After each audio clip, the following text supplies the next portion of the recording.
Bienvenidos amantes del subsuelo, bienvenidos a Charlando de Minas, el podcast en español para aprender e invertir en el mundo de los recursos naturales. Bienvenidos al último programa de esta serie de programas dedicados a la inversión en un mundo electrificado.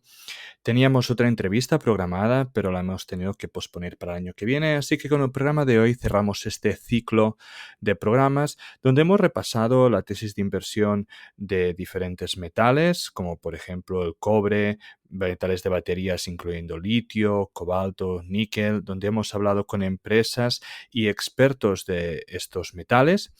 Y hoy lo cerraremos hablando de un metal que hace tiempo que está sonando mucho, que es el estaño. Yo ya tenía este programa ya escrito hace bastantes semanas, pero hace unos días se ha publicado un vídeo en inglés por la ITA, que es la Asociación Internacional del Estaño, donde explica bastante bien la tesis del estaño. Si ya has escuchado ese vídeo, verás que muchas cosas están repetidas. Evidentemente, los números o de dónde salen los metales no se pueden cambiar de un vídeo a otro porque estén en una lengua distinta, pero sí que he realizado un esfuerzo para enfatizar en ciertos aspectos diferentes para hacer este podcast de hoy atractivo, tanto a los que habéis visto el vídeo como los que no. Así que vamos allá. Como casi todos sabréis, los metales envueltos en la electrificación, en el estaño en particular, lleva un rally bastante grande desde hace unos meses. Desde los $13,000 la onza en la crisis del COVID hasta los 41,000 a finales de noviembre. Como en todos los metales envueltos en esta tesis, la pregunta final es cómo es la oferta y la demanda a corto y a medio plazo y si creemos que con los planes de electrificación, de transición ecológica, de un futuro verde, de la resiliencia, ¿no? Los planes de resiliencia, la demanda del metal va a aumentar y para esto debemos entender los usos y la oferta y la demanda del metal. El estaño es un metal maleable, blando, dúctil, de color blanco plateado, muy cristalino. Es el número 49 más abundante en la superficie de la Tierra y para ponerlo en comparación, el estaño es 25 veces menos abundante que el cobre y 7 veces menos abundante que el plomo. El estaño ocurre en forma de diferentes minerales, pero es la casiterita en forma de óxido de estaño 4 la única forma importante comercial. La curiosidad del estaño es que tiene dos alótropos, que uno es estable, plateado, maleable, que es el beta, mientras que el otro, más oscuro, menos denso, es nombrado alfa. Para aquellos que no sepan lo que es un alótropo, son elementos que en un mismo estado físico existen en más de una forma. Una forma muy fácil de entenderlo es el carbón, ¿no? Que, por ejemplo, tenemos el diamante o el grafito, que son dos estados o dos tipos diferentes de carbono, ¿no? En la misma estado físico. Por lo tanto, tienen propiedades diferentes y las propiedades conocidas por la mayoría de nosotros en el caso del estaño son las relativas al alfa. Debido a la gravedad específica del dióxido de estaño, este es mayoritariamente minado en depósitos secundarios generados a partir de disoluciones de depósitos primarios. Esto provoca que haya depósitos de estaño que lleguen en el mar y esto provoca que en países como Birmania el minado en el mar sea un aspecto bastante importante. Los métodos más económicos de minado del estaño son mediante dragado, mediante minería hidráulica y la minería a cielo abierto. El método dragado es el que se usa en excavadoras que pueden excavar por debajo del nivel del mar.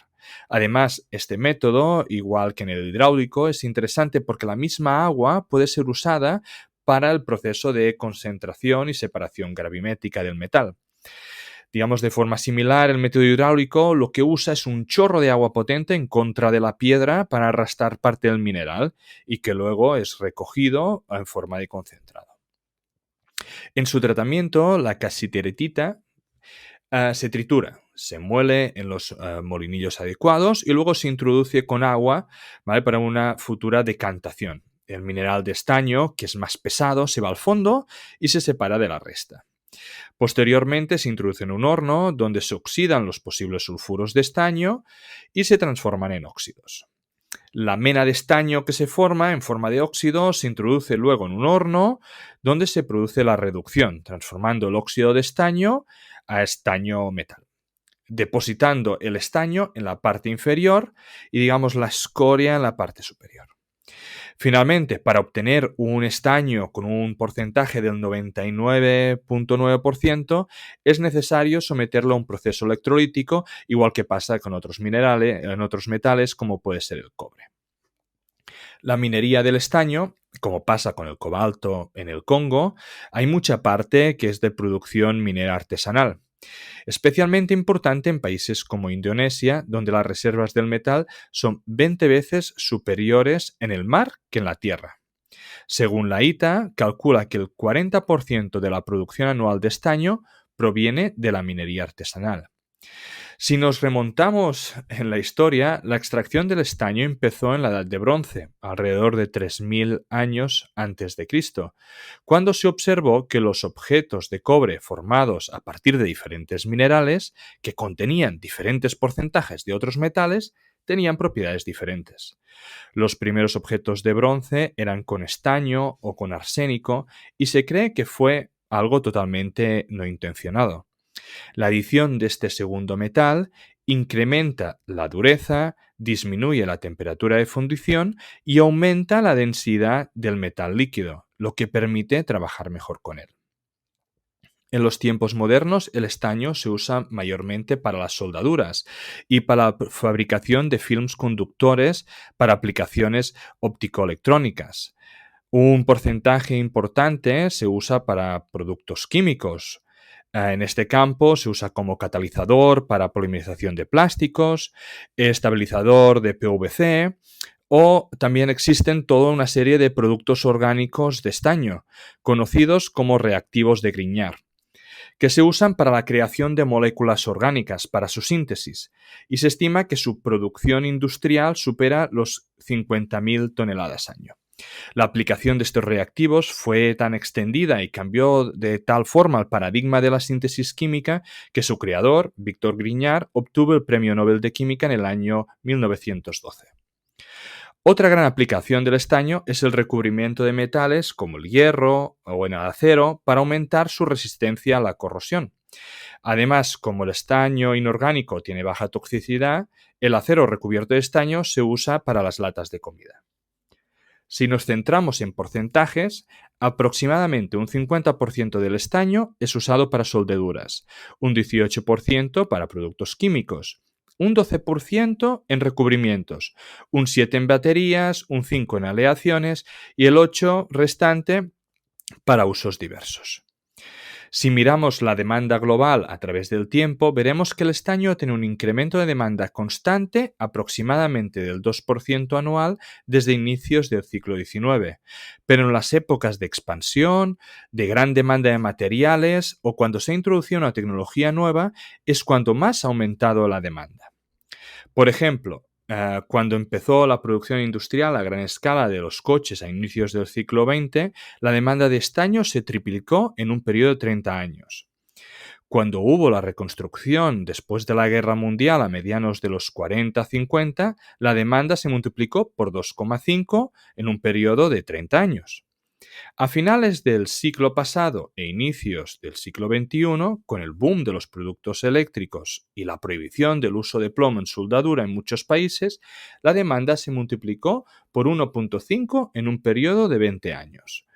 Por lo tanto, nos encontramos en un metal con una demanda constante, que no es retrayente, y con unos booms en épocas de consumo o de desarrollo de nuevas tecnologías. Sí que es verdad que en los últimos tiempos, estoy teniendo este boom actual por los chips, por ejemplo, no hemos tenido un aumento significativo de la demanda de estaño. Esto es debido a la miniaturización de los chips y los componentes eléctricos, que cada vez, como todos sabemos, son más pequeños, y por lo tanto a la reducción de los materiales envueltos en su fabricación. Sin embargo, diferentes estudios demuestran que este proceso está llegando a la fin y cada vez es más difícil seguir reduciendo su tamaño. Por lo tanto, a partir de ahora, un aumento de la demanda debe traer consigo un aumento significativo del consumo. En general, podemos decir que el estaño se usa en la fabricación de todo lo que es eléctrico, ya que su soldadura permite unir los componentes electrónicos y, por lo tanto, la transición a un mundo electrificado debe llevar en sí a un mayor consumo del metal. Además, como hemos visto en la floración de nuevas tecnologías, donde el crecimiento de la demanda del estaño brilla por sí sola. Y si miramos a la calle, el estaño está presente en todas y cada una de las tecnologías envueltas en la transición energética. Leyendo un poco he visto que las principales productores intentan vender muchísimas aplicaciones de estaño, pero en general las aplicaciones futuras y la demanda relativa que vayan a tener dependerá de la evolución de esas tecnologías. Para mí, lo importante no es la posible demanda futura de una tecnología que no sabemos si se va a establecer, sino el claro aumento de la demanda de tecnologías que sí sabemos que van a ser generalizadas. Por ejemplo, el estaño es usado para la soldadura y la fabricación de productos electrónicos, semiconductores, robótica y chips, y esto es irreemplazable. Aquí tenemos multitud de elementos, desde la fabricación de elementos de consumo, como pueden ser teléfonos móviles, o para la introducción del 5G y el Internet de las cosas. Una de las cosas que la gente normalmente no sabe es que en el 5G la diferencia con el panorama actual requiere muchas más antenas, pero muchas más pequeñas, ya que el ancho de banda es diferente a la tecnología actual, permitiendo una comunicación más rápida de la información. Hay muchos países que aún no han introducido el 5G y la mayoría aún no está del todo desarrollado, ya que la instalación de dichas antenas aún no se ha producido. Se calcula que la demanda de dichas antenas llegará entre las 10 y 15.000 toneladas para el año 2025. El coche eléctrico y automático, que ya hablamos que requiere mucho más cobre que un coche tradicional y por lo tanto muchas más conexiones eléctricas que soldar. Pero si miramos, por ejemplo, el número de chips en el que también necesitará soldar, varía según las fuentes. Por un lado, el US Commerce Secretary dice que el coche eléctrico tiene 2.000 chips, el doble que uno tradicional. Pero si en cambio miramos a Ford, nos dice que un Ford Focus tiene 300 chips, mientras que los nuevos Ford eléctricos tienen 3.000. En algunos foros he encontrado que los Tesla tienen 3.500, pero si tenemos que pensar que un coche eléctrico de Ford tiene 3.000, me parecen hasta pocos 3.500 sabiendo que el Tesla tiene autoconductor. A partir de esto, el coche per se tiene muchos otros componentes que tienen estaño, por ejemplo, recubrimientos o aditivos en frenos, cojinetes, radiadores, catalizadores, depósitos de gasolina, entre otros. Por lo tanto, la fabricación de nuevos coches, ya sea coches tradicionales o toda esta transición al coche eléctrico, y por lo tanto llevará muchas más conexiones, requerirá un aumento significativo del uso de estaño. Si nos centramos en las energías renovables, aquí es donde hay mucha disparidad de opiniones. Se dice que el estaño sí se puede usar para algunos tipos de placas solares, en baterías, en generación de hidrógeno, en fuel cells, y yo no digo que todo esto no es posible, pero sí que la tecnología no está establecida de la manera en que lo está el coche eléctrico o el 5G. Lo que sí he encontrado es que ya no el material para hacer las placas solares, pero sí que el estaño se usa como cinta solar para enganchar las diferentes celdas solares. Solo en este campo se espera de que el consumo de estaño multiplique por 7 para el 2030, para este uso en concreto. De todas maneras, ni que el estaño no sea un componente principal en las energías renovables, no quiere decir que su uso sea menor. Todos los molinillos, placas, centrales necesitarán conexiones eléctricas y chips y por lo tanto la transición energética debe ir hacia un uso más intensivo del estaño. Una de las ventajas del estaño en todos estos productos son que las cantidades usadas son muy pequeñas y por lo tanto los incrementos de precio en el metal no suponen un cambio significativo en el coste final del producto. En este sentido, el estaño está situado como el metal que mejor puede aprovechar las nuevas tecnologías en una encuesta realizada por el MIT por Rio Tinto en 2018. Si miramos la demanda en 2020, fue calculada aproximadamente con unas 355.000 toneladas. Desde la TIA, la International Tin Association, se espera que la demanda pueda aumentar hasta las 430.000 para 2025, si las nuevas tecnologías y los planes de electrificación siguen su curso. Por lo tanto, como hemos hablado, un incremento significativo en un corto periodo de tiempo al expandir una nueva tecnología en el mercado. Ahora vamos a mirar las reservas y la oferta actual del estaño para que veáis que ya veréis que está dominada por el sureste asiático. Si miramos las reservas en la ITA, diferencian entre las que cumplen el CRI-RISCO y las que no. El CRI-RISCO es el Comité Internacional para el Reporte de Recursos y Reservas, que es un organismo reconocido a nivel mundial y avalado por el Consejo Internacional de Minería y Metales. Como las entidades que representan a la industria minera y los asuntos relacionados con la clasificación y reporte de activos minerales. Por lo tanto, los que cumplen con este requisito o con esta asociación tienen una mayor fiabilidad a la hora de reportar los datos. El problema principal que ahora mismo tiene la Asociación Internacional de Estaño es que China, uno de los países con mayor producción y reservas de estaño, no cumple con los requisitos, por lo que, según dicen, están trabajando para que esto cambie dentro de poco. Para este resumen, no hemos distinguido entre los que cumplen y los que no. Pero la audiencia debe de entender o debe de pensar que siendo China el máximo productor y la mayor parte o el país que tiene mayores reservas, más de la mitad de los números expuestos aquí no cumplen con los requisitos CRI-RISCO.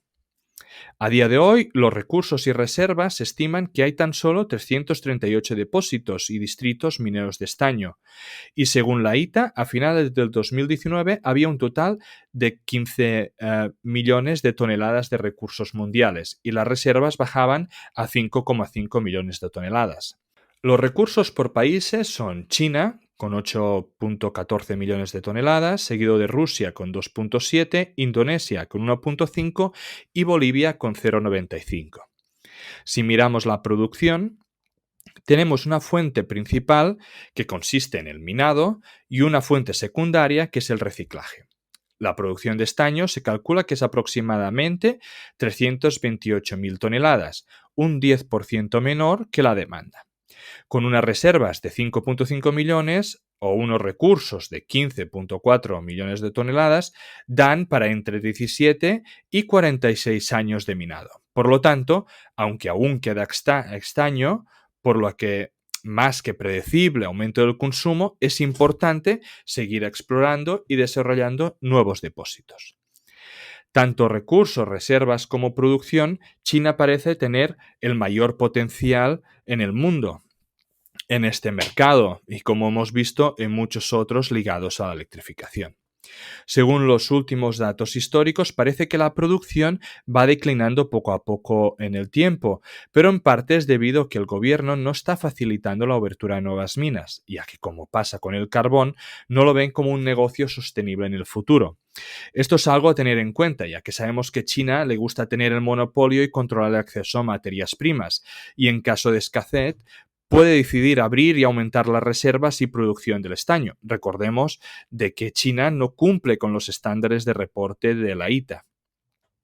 Indonesia es el segundo productor de estaño en el mundo. Su minado fue aproximadamente 77.000 toneladas en 2019, bajando a los 66.000 en el 2020. En Indonesia hay mucho minado artesanal y fundiciones privadas. Podéis buscar vídeos en internet donde hay el minado artesanal en el mar, donde realmente es muy peligroso por cómo hacen o cómo lo operan, ¿no? Simplemente debido a los precios y a las condiciones de allí.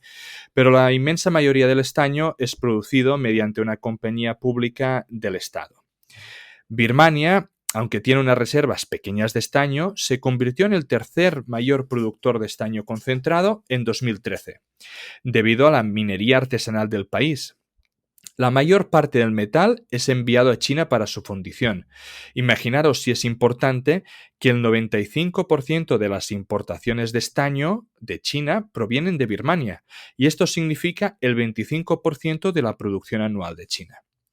El problema de tener un minado artesanal es que su producción es poco veraz y reproducible y que puede estar sujeta a problemas meteorológicos, por ejemplo. China reportó que este último año Birmania disminuyó sus importaciones en más de un 20%. Recordemos que en el mundo la producción artesanal cuenta por el 40% de la producción mundial de estaño. Si miramos a Europa, hay dos grandes zonas mineras. La primera es en Rusia, con una pequeña producción de 2.700 toneladas de estaño, pero que tiene uno de los recursos más grandes, con 1,8 millones de toneladas, repartidos en 18 proyectos diferentes. El problema principal es que la mayoría se encuentran en la parte del país en el borde de China, y el aislamiento de la región hace difícil una inversión y un desarrollo de dichos proyectos. La segunda región europea es el Reino Unido, con la famosa región de minado de estaño en Cornwall, en el sureste del país. Su antigua mina cerró en el 98, pero hay exploraciones y desarrolladores trabajando para revivir dichas antiguas minas. Los recursos, que son aproximadamente 260.000 toneladas.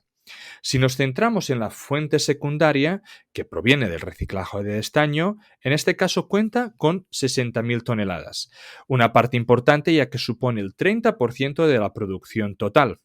De las 60.000, la mitad vienen de residuos de soldadura y un tercio de las aleaciones del bronce. Y seguro que, igual que pasará con el cobre, el reciclaje jugará un rol muy importante en el futuro. Las mismas fundidoras de metal son las que se encargan del reciclaje y, por lo tanto, China, Indonesia y Birmania son los países que concentran la mayor parte del estaño. Si miramos las fundiciones, Yunguantin en China, PT Timah en Indonesia y MCC en Malasia son los mayores productores. Si miramos a Europa, volvemos a encontrarnos con una empresa de la que habíamos hablado en el capítulo del cobre. Aurubis compró Metalo en Bélgica, uno de los principales fundidores y recicladores de estaño en Europa, haciendo que esta empresa alemana sea la principal fuente de estaño para el reciclado en Europa. Sobre el precio y el mercado del estaño, tenemos que pensar que es un mercado pequeño y que, a diferencia de otros metales, ha sufrido problemas para tener un mercado continuo. Para poner en comparación con el mercado global del estaño en el año 2020, fue de aproximadamente 6.800 millones de dólares, mientras que el del cobre fue de 230 billones americanos. Por lo tanto, pequeños desajustes o cambios en la oferta y la demanda afectan de manera grande al mercado de este metal. El mercado del estaño es el único entre las diferentes materias debido a la complejidad de los acuerdos del pasado entre países productores y consumidores. Los primeros acuerdos datan del 1921, pero no fue hasta el 1956 que se realizó el primer acuerdo internacional del estaño, pero que este se disolvió en 1985. Durante estos años, el Consejo Internacional del Estaño tenía un efecto significativo e importante en el precio del metal. El Consejo ayudaba a mantener el precio del metal comprando stock cuando los precios estaban bajos y vendiéndolo cuando los precios estaban altos, amortiguando las oscilaciones del precio del metal. Sin embargo, el Consejo no tenía suficiente dinero y, por lo tanto, no podía manipular a su antojo el precio del metal. Y el precio subió de forma abrupta en diferentes periodos, sobre todo durante el 1973 y el 1980, años de una gran inflación. Durante estos años, los Estados Unidos redujeron su reserva estratégica de estaño para poder sacar partido a los precios históricamente altos.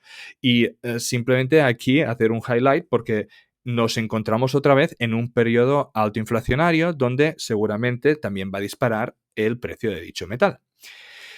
Cierro paréntesis. A inicios de la década de los 80, la recesión impactó en la industria del estaño.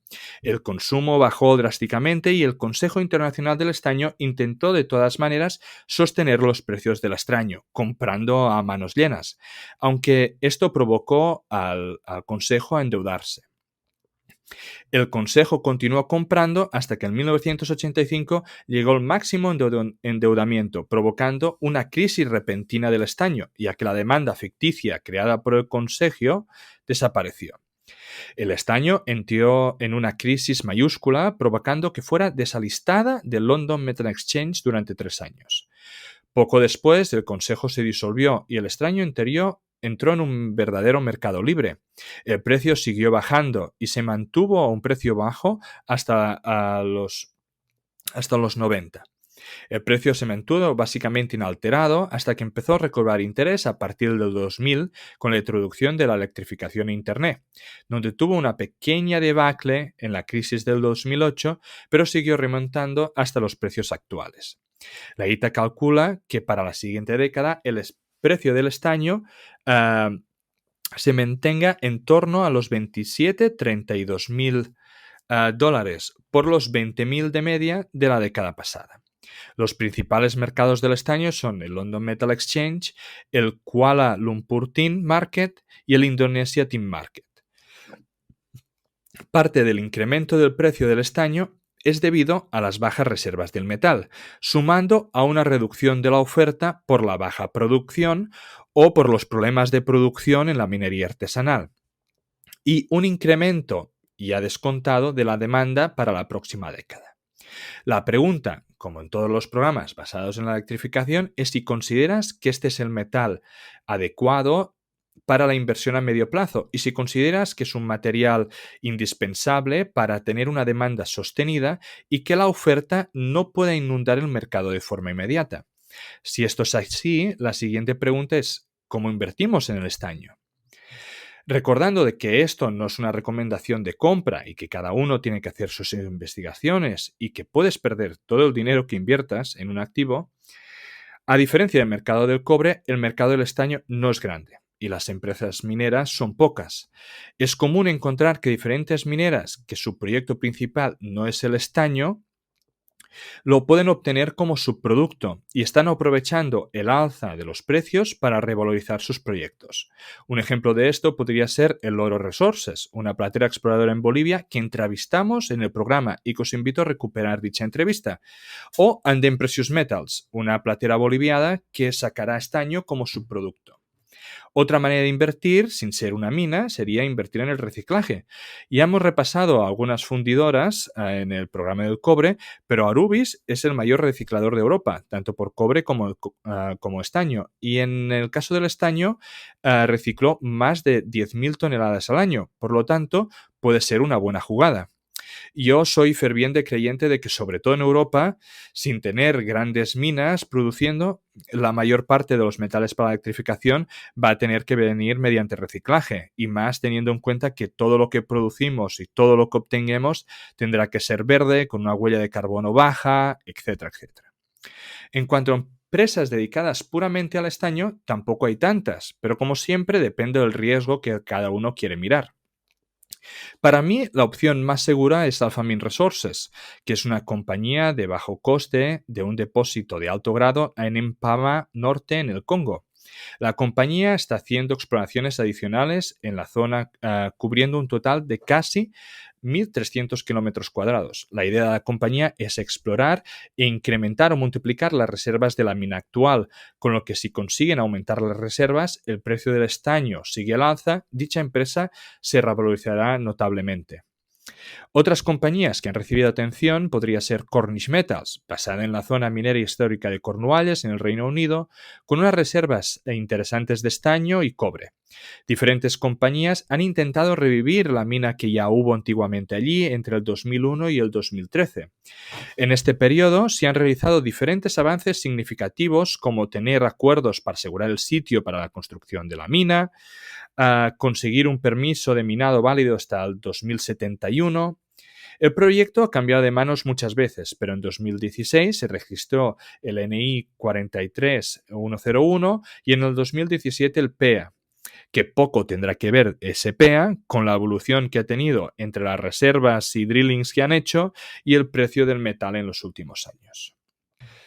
Otra compañía podría ser Friestin, minera donde están intentando desarrollar su proyecto en Alemania, y aunque con unos grados inferiores que Alphamin o Cornish, supone el segundo proyecto más grande en recursos dentro de la OECD.